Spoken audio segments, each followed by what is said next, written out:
विजय की शादी को अभी 12 वर्ष ही पूरे हुए थे कि उसकी पत्नी अक्सर बीमार रहने लगी। जब विजय अपनी पत्नी को अस्पताल लेकर जाता है इलाज के लिए, तो जांच के बाद डॉक्टर बताते हैं कि पत्नी एक गंभीर बीमारी से ग्रसित है और सिर्फ 10 महीने की ही मेहमान है। मतलब उस शख्स की जीवन संगिनी सिर्फ 10 महीने की ज़िंदगी ही जीने वाली है। इतना सुनने के बाद विजय के आगे अंधेरा छा जाता है।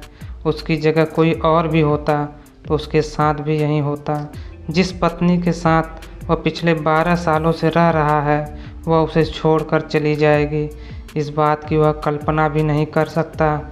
इससे भी ज़्यादा तो उसे तब झटका लगा जब पत्नी ने उसके सामने अपनी आखिरी इच्छा जाहिर की। असल में बीमार पत्नी ने कहा कि वह मरने से पहले अपने पूर्व प्रेमी के साथ संबंध बनाना चाहती है। वह सोच में डूब गया कि आखिर शादी के इतने सालों बाद पत्नी पूर्व प्रेमी के साथ फिजिकल रिलेशन क्यों चाहती है। वह पत्नी जिससे वह इतना प्यार करता है, क्या उसके प्यार में कोई कमी रह गई जो पत्नी अभी तक अपने पहले प्यार को भुला नहीं पाई। यह बात सुनकर जिस पत्नी के लिए वह अफसोस मना रहा था, वह एकदम चौंक जाता है। उसके चेहरे की रंगत उड़ जाती है और सिर चकरा जाता है। पति को समझ नहीं आ रहा है कि वह करे तो क्या करे। एक तरफ पत्नी ज़िंदगी और मौत से जूझ रही है और दूसरी तरफ ऐसी अजीबोगरीब डिमांड कर रही है। वह 5 से 6 महीने तक व्हीलचेयर पर रहेगी और 8वें महीने में बेड पर चली जाएगी। पति का कहना है कि हम दोनों 12 सालों से साथ हैं।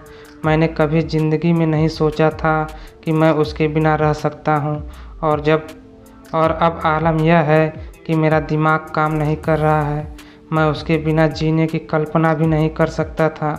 पति ने अपनी कहानी सोशल मीडिया पर शेयर करते हुए कहा है, जब मैं अपनी बीमार पत्नी के पास बैठा था तो उसने कहा कि मेरी एक अंतिम इच्छा है, मैं अपने पूर्व प्रेमी के साथ सेक्स करना चाहती हूँ।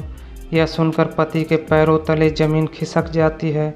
पत्नी की बात सुनकर पति अपना माथा पीटने लगा। उसने अब अपना दुखड़ा सोशल मीडिया के सामने रखा है। पति के दिल को आघात लगी है। बड़ी हिम्मत करके उसने अपनी कहानी शेयर की है। यह बात पति के दिमाग से परे है। किसी भी पति के लिए यह फैसला आसान नहीं है। दाद तो उस पत्नी को भी देना चाहिए जिसने अपने मन की बात अपने पति के सामने जाहिर करने की हिम्मत दिखाई है। फैसला बेहद जटिल है क्योंकि दिमाग में सबके यह है कि वह महिला मरने वाली है, इसलिए पति भावुक भी है और हैरान भी। वह जब भी पत्नी के सामने जाता है तो उसे पत्नी के पूर्व प्रेमी की याद आ जाती होगी। अब आप ही बताएं कि मर रही पत्नी की अंतिम इच्छा को पति किस तरह लेना चाहिए। वह आखिर करे तो क्या करे, हमें कमेंट करके ज़रूर बताएं। तो दोस्तों, यह थी हमारी आज की कहानी। आपको कैसी लगी हमें कमेंट करके ज़रूर बताएं और ऐसे ही मज़ेदार कहानियाँ सुनने के लिए हमारे वीडियो को लाइक करें और चैनल को सब्सक्राइब करें तथा घंटी वाला बटन दबाकर ऑल पर सेट कर दें। धन्यवाद।